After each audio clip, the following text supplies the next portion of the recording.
lessons. Today, we're looking at volcanic hazards in the developing world.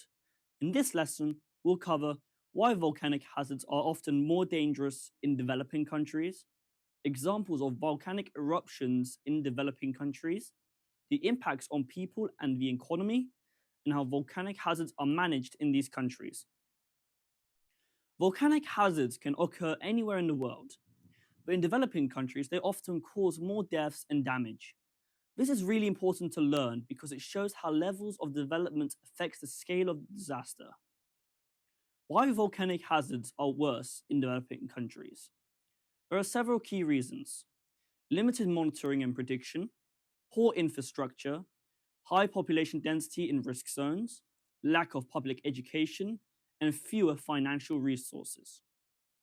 Limiting monitoring and prediction, developing countries may not have advanced seismographs, gas sensors, or satellite systems to detect eruptions early. In poor infrastructure, roads, hospitals, and emergency services may be limited, making evacuation harder. In high population density in risk zones, people often live close to volcanoes due to fertile soil for farming. Lack of public education, which means that people may not be aware of the warning signs of eruptions, and fewer financial resources, which would make recovery and rebuilding slower.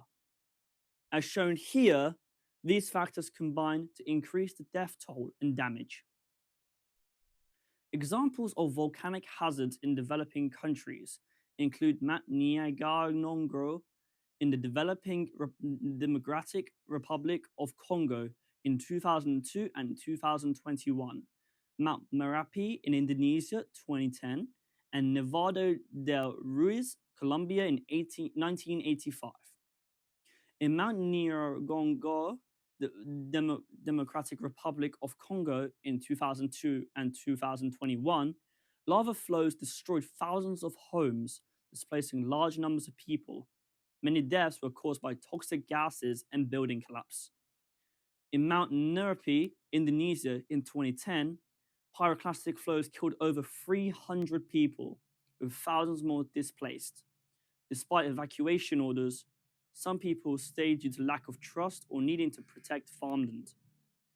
Nevado del Ruiz, Colombia in 1985, a volcanic eruption melted glaciers, causing lahars that buried the town of Emerio, killing around 23,000 people.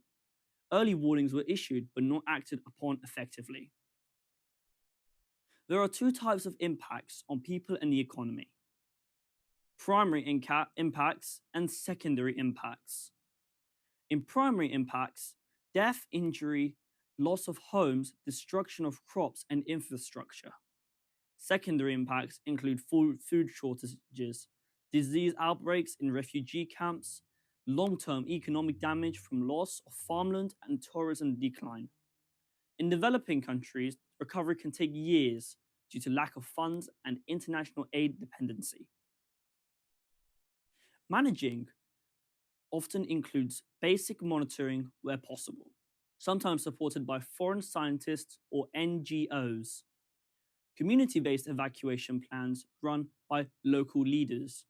International aid providing food, water, medicine, and rebuilding help, and education programs in schools to teach signs of volcanic activity.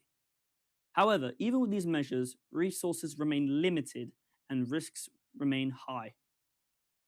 So to recap, volcanic hazards are often worse in developing countries due to a lack of technology, resources, and infrastructure. Examples include Mount Nyiragongo, Mount Merapi, and Nevado del Ruiz. Impacts can be severe and long-lasting, both socially and economically. Management is improving, but challenges remain due to limited funding and equipment. Now that you've learned about volcanic hazards in the developing world, you can explain why these disasters are often more deadly and how countries try to manage them. Try comparing the resource to a volcanic eruption in a developing country to one in a developed country.